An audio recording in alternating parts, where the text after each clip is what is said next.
मौसम विभाग के मुताबिक 20 जून से शुरू होने वाले मानसून के बादलों के अगले 7 से 10 दिनों के भीतर उत्तरी मैदानों के कई हिस्सों तक पहुंचने की उम्मीद है। माना जा रहा है कि मानसून की अरब सागर में एक्टिविटी अगले सप्ताह तेज हो जाएगी। भारत मौसम विज्ञान विभाग यानी कि IMD ने केरल, कर्नाटक, महाराष्ट्र और गुजरात के लिए भारी बारिश का अनुमान लगाया है। बंगाल की खाड़ी में मानसून के कुछ समय के लिए धीमी गति से आगे बढ़ने के बाद तेजी की उम्मीद है। इससे पश्चिम बंगाल, उड़ीसा, बिहार, झारखंड और पूर्वी उत्तर प्रदेश में जल्द ही प्री मानसून की गतिविधियां शुरू हो जाएंगी, जिससे बारिश की संभावना बनेगी। भारत मौसम विभाग का कहना है कि उत्तर भारत में लोगों को धीरे धीरे गर्मी से राहत मिलेगी। जिन राज्यों में लू का प्रकोप अभी बना रहेगा उनमें पंजाब, हरियाणा, उत्तर प्रदेश, बिहार, मध्य प्रदेश, उड़ीसा और झारखंड शामिल हैं। मौसम विभाग ने उत्तरी राजस्थान में भी लोगों को गर्मी से बचने की सलाह दी है। उत्तर के कई राज्यों में तापमान 44 से 46 डिग्री है, जो सामान्य से 6 से 8 डिग्री अधिक है।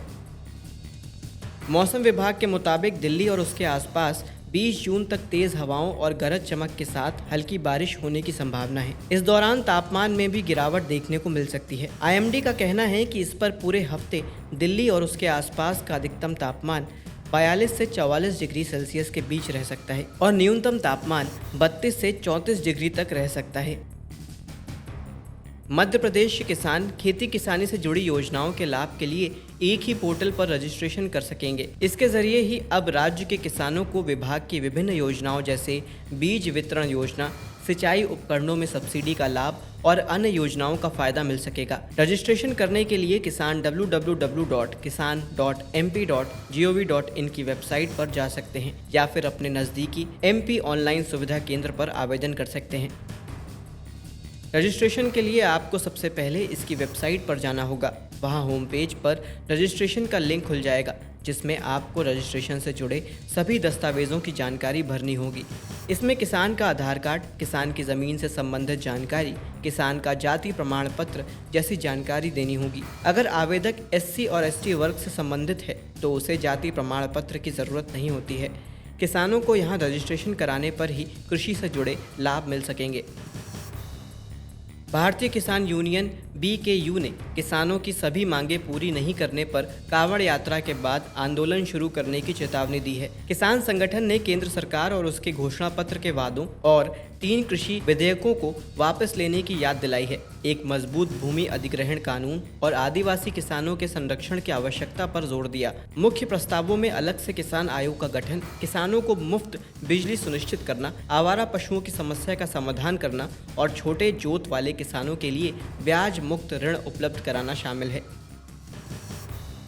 देश में अब किसानों के साथ भी पैन कार्ड फ्रॉड होने लगा है। ऐसे में सबसे पहला उपाय है किसी को भी अपने पैन की जानकारी देने से बचें। जहां पर सरकार के दिशा निर्देशों के अनुसार पैन का इस्तेमाल करना जरूरी है, वहीं पर पैन की जानकारी साझा करनी चाहिए। एक रिपोर्ट के मुताबिक वर्तमान में पैन डेटाबेस में 70 करोड़ से अधिक लोग हैं। इसको आधार से जोड़ा गया था ताकि इसके दुरुपयोग से बचाया जा सके। अगर आपको पैन के गलत इस्तेमाल का संदेह हो तो तुरंत पुलिस से शिकायत करें। अगर किसी पैन धारक की मौत हो जाती है तो आयकर विभाग के पास जाकर मौत की सूचना देनी चाहिए। पैन कार्ड के साथ मृत्यु प्रमाण पत्र की कॉपी भी जमा करनी होगी।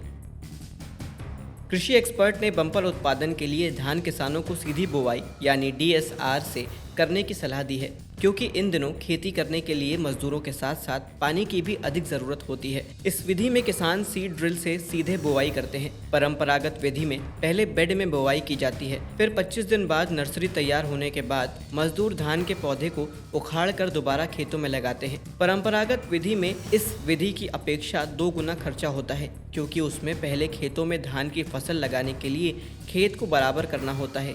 इसके बाद लगातार पानी डालना और पलेवा करना होता है। इसके बाद धान की रुपाई की जाती है।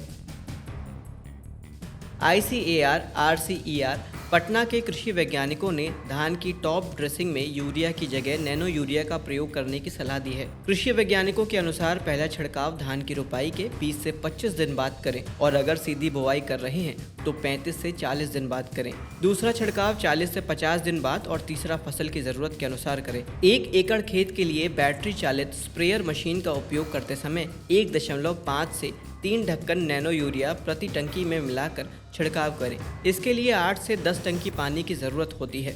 अगर पावर स्प्रेयर का उपयोग कर रहे हैं तो प्रति टंकी 3 से 4 ढक्कन नैनो यूरिया की ज़रूरत होगी और 4 से 6 टंकी पानी की ज़रूरत पड़ेगी। Doctor Rajendra Prasad central agriculture university Pusa ने आम उत्पादकों को अपनी फसल को लू से बचाने के उपाय सुझाए हैं। इसके लिए आम के बाग में मिट्टी की नमी को बनाए रखने के लिए ड्रिप सिंचाई और शेड नेट लगाने की सलाह दी गई है, जिससे सीधी बुवाई से फल को बचाया जा सके। इससे अधिक गर्मी में आम का धूप के संपर्क में आने का जोखिम कम हो जाता है। अधिक तापमान के संपर्क में आने के कारण गुणवत्ता में गिरावट से बचने के लिए फलों की परिपक्वता की बारीकी से निगरानी करना और चरम गर्मी की अवधि से शुरू होने से पहले ही फलों की तुड़ाई करना चाहिए।